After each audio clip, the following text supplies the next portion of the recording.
Olá, alunos do oitavo ano, vamos dar início agora ao nosso primeiro vídeo de revisão para a avaliação do mês de junho com o assunto trinômio quadrado perfeito. Vamos iniciar com o conceito. Então, o que seria um trinômio? Trinômio seria uma expressão algébrica, né, com três termos, como nós já vimos isso. Ou seja, nós vamos dar aqui alguns exemplos. Se eu tiver um trinômio 2x mais y mais 3, né, isso aqui na verdade é um trinômio. Nós temos aqui, por exemplo, um outro trinômio, x ao quadrado menos 3xy mais 5, é um outro trinômio. Então, são expressões algébricas com três termos.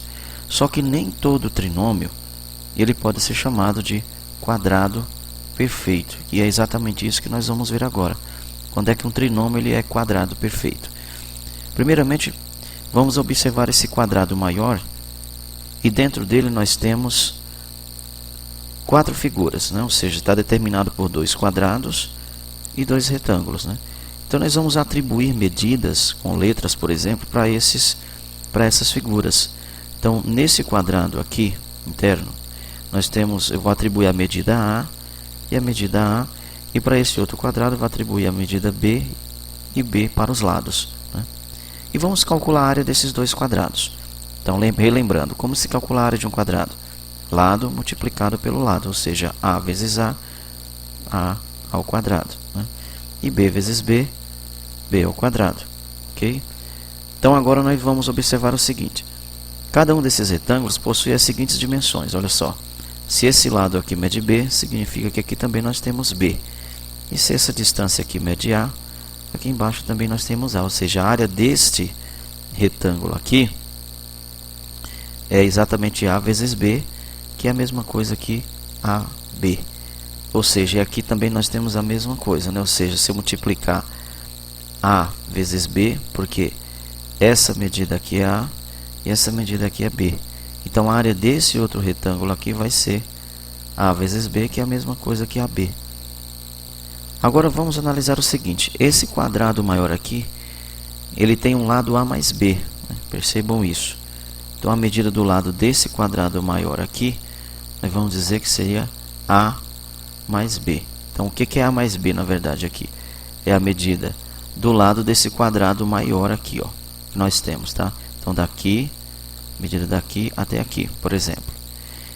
E se esse lado mede A mais B, percebam que acontece a mesma coisa aqui, ó. Se somar A mais B, é a medida do outro lado. Até porque, como é para ser um quadrado, essas medidas têm que ser as mesmas, né? Então, aqui é A mais B também.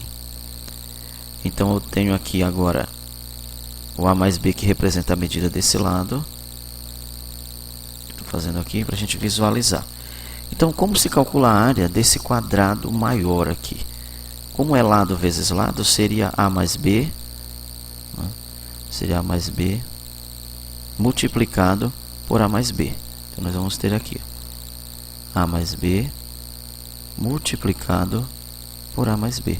E esse A mais B multiplicado por A mais B, ou seja, como esses números, esses termos são iguais, né? Seria a mesma coisa que A mais B ao quadrado. Então, vamos fazer aqui, ó, A mais B elevado ao quadrado, né? E se nós multiplicarmos agora, no caso, A vezes A, nós vamos ter A ao quadrado,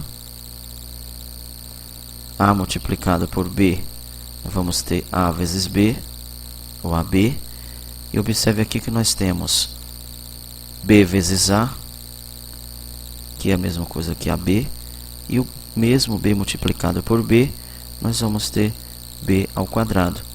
Esses dois termos aqui a gente pode somar, né? Então, nós temos aqui A ao quadrado mais 2AB somado com B ao quadrado. Agora, observem que cada um desses termos aqui, neste polinômio, representa todos os termos que estão dentro desse quadrado aqui. Ou seja, representam a soma das áreas de todas essas figuras que estão dentro desse quadrado maior. Então, eu calculei a área desse quadrado maior utilizando essas medidas, né? E observe que o resultado foi realmente a soma dessas áreas. Eu peguei A ao quadrado somado com B ao quadrado e esse somado com esse aqui, ó. Ou seja, eu somei esses 4 termos aqui, e esses 4 termos se encontram exatamente aqui. E o resultado de AB mais AB deu 2AB. Então, esse trinômio que nós temos aqui é chamado de trinômio quadrado perfeito, que vou abreviar por TQP, certo? Trinômio quadrado perfeito. E por que ele é um trinômio quadrado perfeito? Porque ele representa a soma das áreas de um quadrado. Então, cada um de seus termos representa a soma das áreas de um quadrado. Por isso que o trinômio é chamado de quadrado perfeito. Na próxima aula nós veremos agora como desenvolver expressões como estas, a mais b ao quadrado, e transformar em um trinômio quadrado perfeito. Até a próxima.